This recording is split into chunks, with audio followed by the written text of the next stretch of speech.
kumanta, nangarap, nagmula sa napakahirap na pamilya para lang maitaguyod ang kanyang pamilya.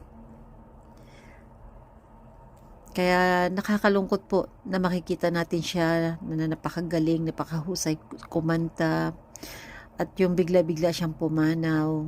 Bilang fans po ay talagang mahirap. Yun pa kaya sa pamilya niya, sa asawa niya. Kaya kamakailan lang ay pumanaw ang ating kapatid na si Jovit Baldivino sa edad na 29, at hindi naman po lihim sa atin na siya ay may sakit, high blood, at yun nga po ay kanyang kinamatay ay aneurysm. Bukas po ay ililibing na ang ating kapatid na si Jovit Baldivino. Ihahatid na siya sa kanyang huling hantungan. At ang sakit na iniwan niya sa kanyang may bahay na si Camille Ann Miguel ay mananatili sa puso niya. Basahin natin ang kanyang iniwang sulat o post sa kanyang Facebook page. Asawa ko, love, bukas na yung araw na kinatatakutan kong mangyari. Bukas na yung araw na ihahatid ka namin sa bago mong uuwian. Alam ko sa sarili kong di ko kaya. Kaya sobrang laking panibago sa buhay ko ngayon. Nagigising akong wala ka. Matutulog akong wala ka. Kaya bilang magkasama po at mag-asawa ay talaga pong hindi natin maiiwasan na talagang ganyang kasakit ang kahahantukan kapag nawala ang isa. Lalo't mahal na mahal mo at napakabuting tao. Panoorin natin ang explanation ni Dr. Ong sa naging sakit ni Jovit Baldivino na kanyang ikinamatay. Po ngayon yung pagkamatay ng sikat na singer si Jovit Baldivino sa brain aneurysm. Edad 29, condolence po, and marami po nagtatanong at natatakot bakit sa batang edad may brain aneurysm. Paano natin maiiwasan yung mga ibang Pilipino pang may brain aneurysm na hindi madisgrasya ng ganito. So para sa atin, ito po ang brain aneurysm. Marami ng mga tao na namamatay sa sakit na to. Ang utak natin may mga ugat. Pag sinabing aneurysm, nakalobo siya. Ito nakalobo. May sira yung artery natin, lumolobo. So, kumbaga sa gulong, parang may nakausli. So, pag nakausli, prone siya pumutok. Yan o, prone siya pumutok. Papakita natin. Maraming klaseng stroke eh. Isang klaseng stroke to na pagdugo. May stroke na nagbara lang, ang tawag dyan, nagbara, ischemic stroke, nagkulang lang yan, nagbara lang, nagkulang ng dugo. Merong hemorrhage na normal lang yung ugat niya, biglang pumutok na lang, may edad, yan, dudugo din. Pero merong ang mga tao na may abnormality doon sa artery sa utak, lumolobo. Ibig sabihin, nakausli, kaya prone pumutok, yan, pumutok. So, sintomas nito, sobrang sakit yung ulo. Pero habang di pa pumuputok, sumasakit-sakit na ulo, minsan nasusuka. Pero pag pumutok na, stroke symptoms na yon. Minsan mahirap na mahabol. Kaya habang may headache pa lang, kailangan papacheck na. So, lahat tayo may headache. Paano natin malalaman kung headache ba ng aneurysm? Dapat may lahi kayo, o high blood na high blood, o feeling nyo kakaiba yung headache, parang sobra sakit o paulit-ulit. Sini-CT scan, MRI, minsan nakakakita ng clue. Papacheck sa neurologist. Sino ang mga prone magkaroon ng aneurysm? Normally sa mas may edad to eh. Dapat above 40. Kaya lang dito nga sa nangyari sa mga case, minsan kahit mas bata, pwede rin magka-aneurysm kasi namamana to. Nung pinanganak meron na. Pwede kung bata ka pa, high blood ka na.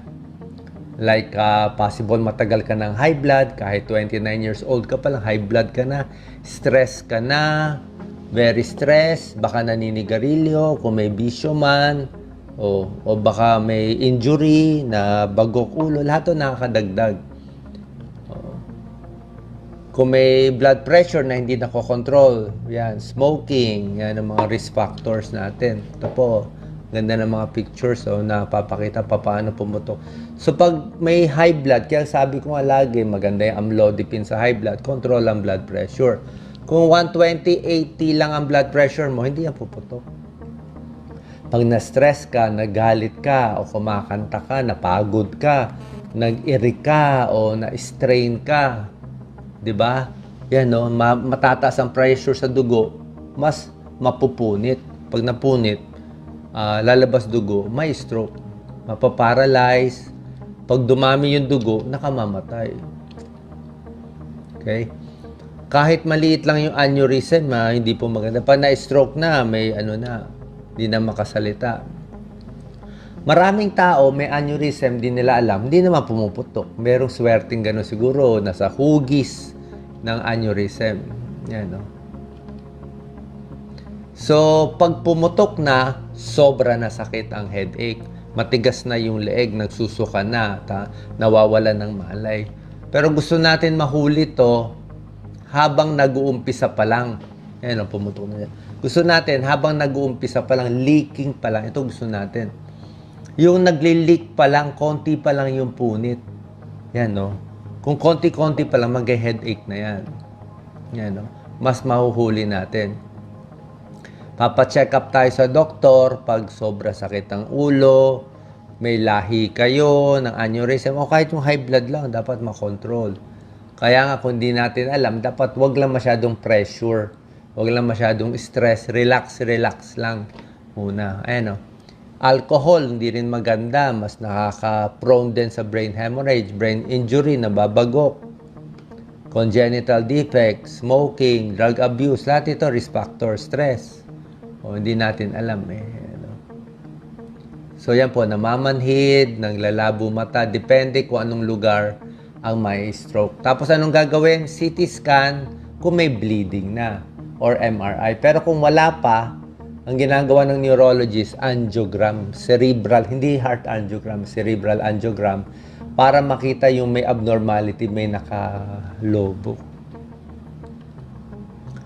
Anong gamutan? Usually, siyempre, medical na gamot, control ang blood pressure, wag magagalit, relax. Pero merong way na mapa-stabilize yung aneurysm. Merong ganito, endovascular coiling.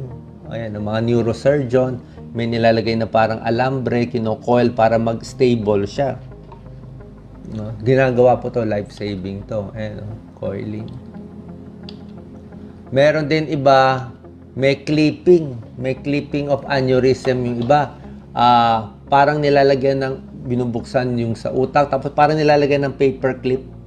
Ito, kiniklip to. Pag kinilip yan, magsasara na siya. May ganun din. Naiiwan na yung pang-clip. So, yun lang po. Very important tong cerebral aneurysm. Control ang blood pressure. Kahit sino naman, di ba? Minsan, di natin alam kung may lahi tayo o wala. Kailangan lang po, lagi tayong maingat. Lagi tayong magpapa-check up. At ito nga po, pag ganito yung sakit, ang stroke, kasi very deadly. Kaya makontrol yung blood pressure. Lalo na kung may high blood, gusto natin 120/80. At wag yung biglang, minsan kasi okay naman ang blood pressure, tapos biglang nagagalit, biglang nai-stress, o hindi nagpapa-check up, o baka may heart enlargement na, tapos may high blood pa, lahat ito nagiging risk factors. Ang nangyari ngayon, pabata na pabata ang nagkakaroon ng high blood dahil sa pagkain, dahil sa lifestyle, tsaka hindi rin nagpapa-check. Kaya dapat mas maingat ngayon. Tingin ko malaking factor din yung stress sa mga sakit na to. Saan po nakaliwanag tong video? Kung meron kayong headache, di konting massage muna. Pero kung talaga hindi nakukuha sa ganitong gamutan, pa-check tayo sa ating neurologist.